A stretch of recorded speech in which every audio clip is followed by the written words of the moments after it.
Hej Pia. Hej.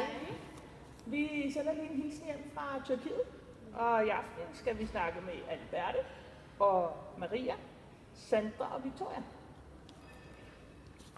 Hvordan gik turen herned? Det gik fint nok. Altså, vi havde lidt travlt i lufthavnen, da vi skulle til Antalya, fordi at, jeg var lidt presset. Kom vi for sent? Nej, vi nåede det. Det var dejligt. Ja. Og hvordan var det med busturen så? Ja, der fik jeg som fødselsdagssang. Fedt. Ja. Hvor gammel var du blevet? 13. 13 år, sådan. Og der var også en anden klub med, som sang med for dig. Lagde du mærke til det? Ja. Var det pinligt? Lidt. Ej, det var godt. Så vil vi også gerne lige høre, hvad I synes om stedet her og hotellet. Det er rigtig fedt. Det er nogle fede værelser og sådan noget. Og det er rigtig fint. Og sådan noget. Hvordan er værelserne? Værelserne, det er sådan, hvor vi har et ret stort værelse med 2 badeværelser og så en seng. Og så har vi jo haft dejligt vejr i dag. Ja, Hvordan har det været? det har været dejligt sol. Og altså, vi har alle sammen fået lidt kulør.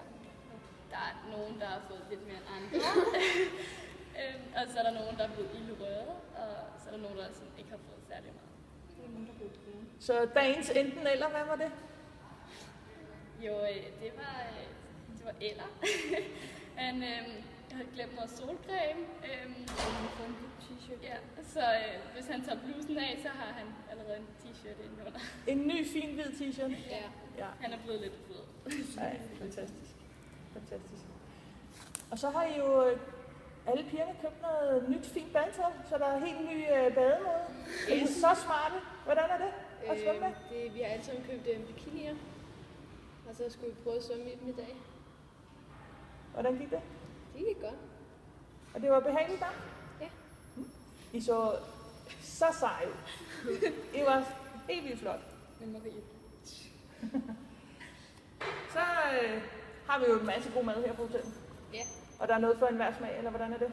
Ja, det smager rigtig godt. Fortæl lidt om, hvad det er for noget mad på.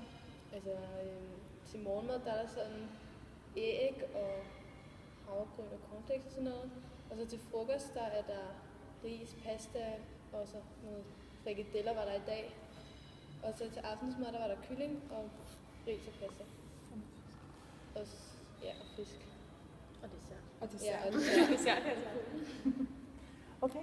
Jamen, vi slutter altid af med dagens sjove historie, og så har I en lille kampråb, I vil lave for os. Ja. Ja. Er I klar? Ja. 26,50.